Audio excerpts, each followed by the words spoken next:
Hey guys, and welcome to my very first vlog, and maybe my last. We'll see how it goes. So last Monday I asked you if you'd like to get to know me better, and I got really great questions, and I thought what better way to get to know me a little more better than to hear me speak in English awkwardly with my Estonian accent. But let's get started with your questions. You asked about Estonia, my favorite places to visit, what's curious about Estonia. And that's really a tough question because I think Estonia is such a pretty country with beautiful, gorgeous nature and places to visit. So I thought I'd pinpoint two of my very favorite personal places. One of them is where I am now, which is my parents' house where I grew up in a small parish called Pajusi. It's very beautiful here. We have a pond right outside the window, and it's one of those places I feel really peaceful at.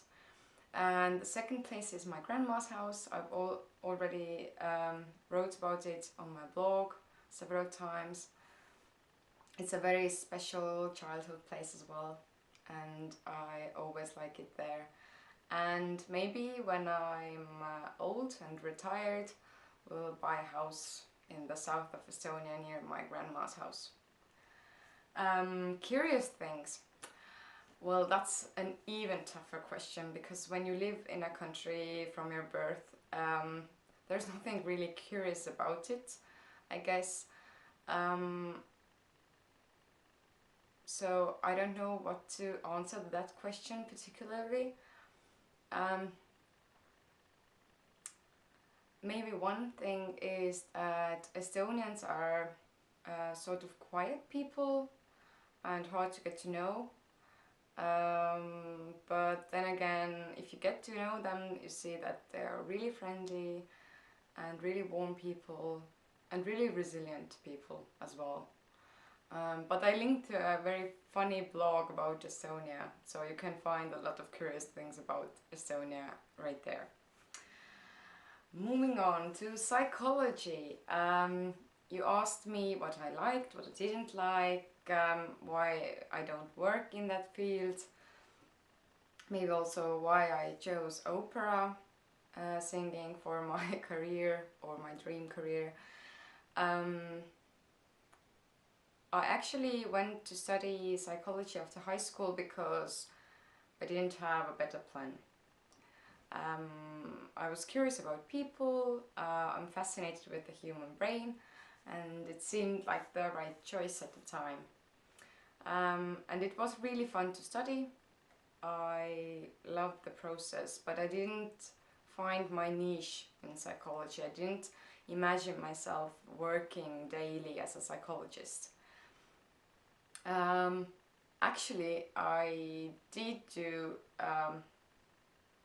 work that was basically a psychologist position at the music school I graduated from in spring. For the last 2 months I've been a psychology teacher. I'm teaching communication skills and self-management classes, and it's been really fun. I've actually really liked it because, well, the pupils are just cool and amazing people, and so it was a lot of fun, but I still don't see my whole career revolving around psychology, definitely. So why did I choose opera? Well, as long as I can remember from my childhood, I always wanted to be a singer, actually. And to answer the question whether I ever considered singing in a jazz, rock or pop band, then yes, Of course, when I was little, I didn't know anything about opera, so it didn't occur to me to become an opera singer, naturally. So of course I wanted to be a pop singer, I wanted to be really famous, um, but I started to battle with stage anxiety from a really young age. And when I was a teenager, I finally decided that enough was enough, that I didn't have to torture myself on stage no longer, and I quit. I still sang in many choirs and ensembles, but no solo singing. Um, but then, when I went to study psychology, I learned that that's something you can overcome. It's not the way you were born. It's not something that you have to live with for the rest of your life. And so I started working on that, and when I was doing my master's, I started to take private singing lessons after quitting my choirs, and that's when I realized I really, really still like it. I love it, it's my passion, and I need to do it. But my voice is sort of more classical than rock or pop, so that seemed like a good way to go.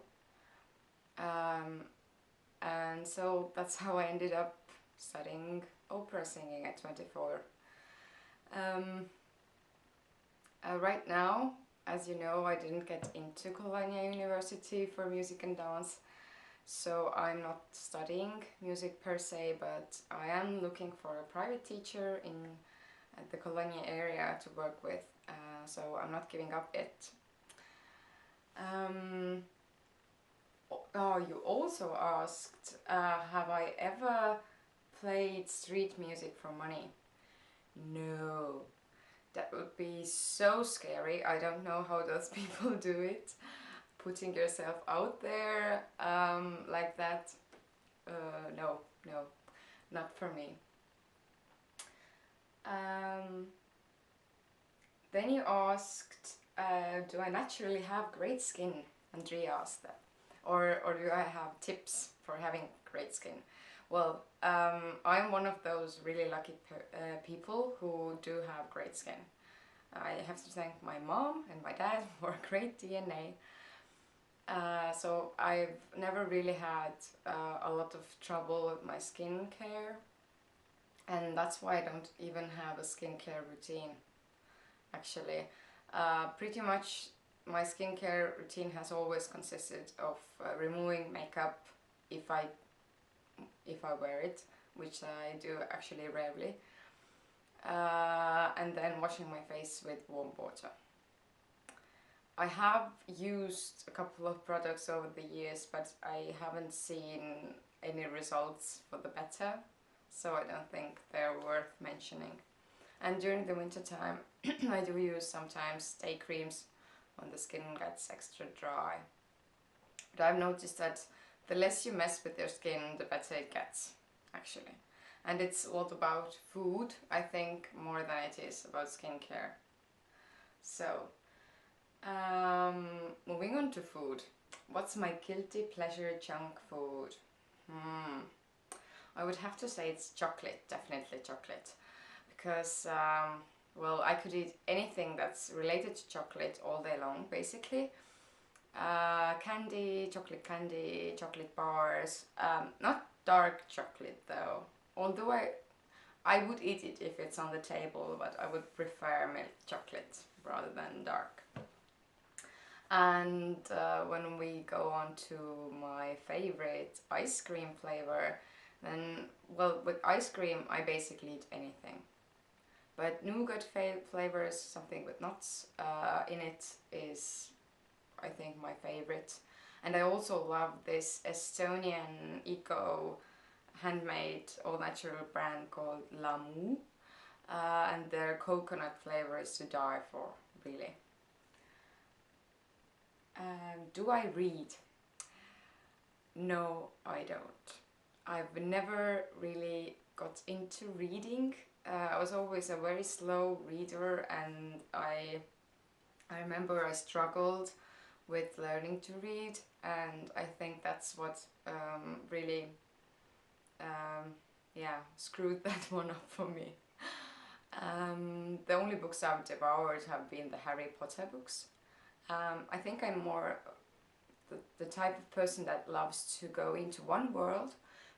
Sorry, my voice is a little bit off today. I love to go into one world and stay there as long as I can, get to know the characters and follow their story over a long period of time, rather than go into a new world with every book, or even with movies. What would I do if I were more adventurous or crazy? I think moving to another country is pretty adventurous in itself. Changing your career path at 24 is pretty adventurous as well. So I think I've done a lot of scary things already, or I'm about to do. Well, I'm moving on Friday. But maybe if I was more of an adrenaline junkie, I would perhaps learn how to ride a motorcycle or something, or do a bungee jump. That would be really scary. Did I know when we got married that we would be moving so far away? Yes and no. Because we didn't get the final results for the tests in Colonia until the beginning of September. Well, I knew I didn't get in, but for Rain it was a little bit more difficult. So we knew that it was a possibility that we would be moving, and I knew I would be moving with him if that would be the case. And so yeah, I knew, and but then again we weren't 100% sure that it would be happening. And finally, how did I get into sewing, refashioning? Well, in Estonia you actually learn all the basic crafts in middle school. So I got into sewing back then. Even before that, I had always had an interest in crafts, and I remember sewing my first ever crafting bag with the help of my mom before, I think, 5th grade. And so in high school I had this classmate, a friend, who made gorgeous stuff. Her sewing, her knitting was just top-notch, and I really wanted to do it as well, and she really pushed me and motivated me to get started again, to remember what I've learned, I had learned in middle school, and it went on from there. And then, being a student, money is always tight, then you go thrift shopping, you find things that need alterations, and that's how I got started with the refashioning. I've always loved vintage clothing, yeah, trying on my grandma's clothes and my mom's old clothes was always like my childhood favorite game to play, and so I think it was a natural progression from there on. And what's the best way to learn? Well, that's not going to be anything new. It's just by doing. The internet is full of tutorials and instructions for getting started, so just take it step by step, and maybe take an e-course, or even better, take a real course at at a workshop maybe. It's always better to learn from a real person in real life. Yeah, and hopefully I will have more beginner-friendly sewing projects on the blog soon as well. Thanks so much for all your questions. I hope we can do this another time as well, if you like. It was a fun task for me to make my first video, and I hope you enjoyed it. Bye!